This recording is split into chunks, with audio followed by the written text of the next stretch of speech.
Assalamualaikum warahmatullahi wabarakatuh. Yang terhormat Ibu Win Heriwina MPD selaku dosen pengampu mata kuliah Identifikasi Kebutuhan Belajar Kurikulum. Sebelumnya izinkan memperkenalkan diri.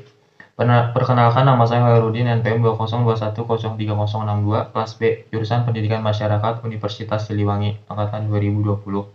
Tujuan saya membuat video ini untuk memenuhi ujian akhir semester mata kuliah Identifikasi Kebutuhan Belajar Kurikulum. Saya akan menjelaskan tentang pengembangan kurikulum pendidikan luar sekolah, menjelaskan tentang pendidikan masyarakat, dan pendidikan orang dewasa.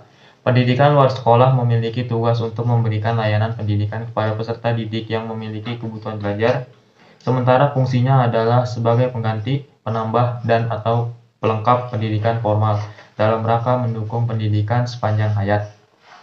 Pada bagian lain dinyatakan bahwa fungsi pendidikan non-formal adalah mengembangkan potensi peserta didik dengan menekankan pada penguasaan pengetahuan dan keterampilan fungsional serta pengembangan sikap dan kepribadian profesional.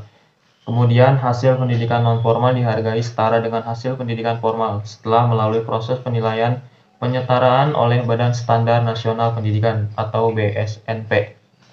Kurikulum pendidikan luar sekolah adalah seperangkat rencana dan pengetahuan mengenai isi dan bahan pelajaran kegiatan belajar mengajar dalam pendidikan non-formal, di mana pelaksanaannya lebih ditekankan pada pemberian keahlian dan keterampilan dalam suatu bidang tertentu, agar dapat hidup sesuai dengan perkembangan zaman dan iptek yang semakin maju. Sedangkan ciri-ciri kurikulum pendidikan luar sekolah itu sendiri yaitu diidentifikasikan bersama, direncanakan bersama, dibuat bersama warga, dievaluasi bersama, memungkinkan perubahan kurikulum lebih fleksibel sesuai dengan perubahan keadaan setempat. Penyusunan program melibatkan masyarakat secara partisipatif. Pendidikan masyarakat. Amanat undang-undang menyebutkan bahwa setiap warga negara berhak mendapatkan pendidikan dan pengajaran. Kemajuan suatu bangsa sangat dipengaruhi oleh tingkat pendidikan rata-rata penduduknya. Penduduk merupakan salah satu modal dasar pembangunan nasional yang berperan sangat penting dalam rangka mewujudkan cita-cita kemerdekaan, yaitu mencapai masyarakat adil dan makmur.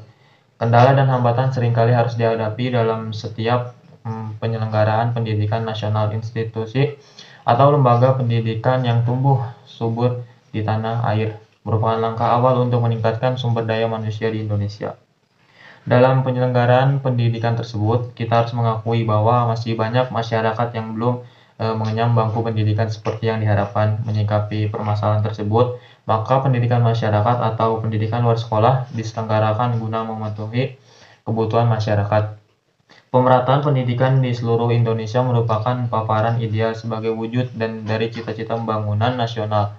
Pendidikan masyarakat sudah seharusnya lebih dikembangkan dengan kurikulum yang relevan dan sesuai dengan kebutuhan pendidikan masyarakat setempat yang memiliki inklusivitas masing-masing.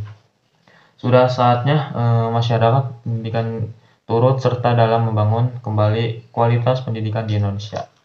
Selanjutnya ada pendidikan orang dewasa. Penuntut ilmu tidak pernah mengenal batas usia manusia dan bisa dilaksanakan dimanapun kita berada. Pendidikan education tidak sama dengan sekolah. Sekolah merupakan bagian dari kegiatan pendidikan atau belajar. Sekolah secara umum diarahkan untuk pendidikan anak, TK, SD, dan pemuda, SMP, SMA. Perguruan tinggi, pendidikan orang dewasa secara umum dilakukan dalam pendidikan non-formal yang dapat dilakukan di tempat kerja masyarakat dalam bentuk kursus atau kepelatihan. Pendidikan orang dewasa dapat dilakukan secara mandiri, self-education, tidak bergantung pada lembaga pendidikan yang menyusun program pendidikan. Mungkin itu saja penyampaian ujian akhir semester dari saya tentang pengembangan kurikulum pendidikan luar sekolah, pendidikan masyarakat, dan pendidikan orang dewasa. Kurang dan lebihnya mohon maaf. Akhirul kalam. Wassalamualaikum warahmatullahi wabarakatuh.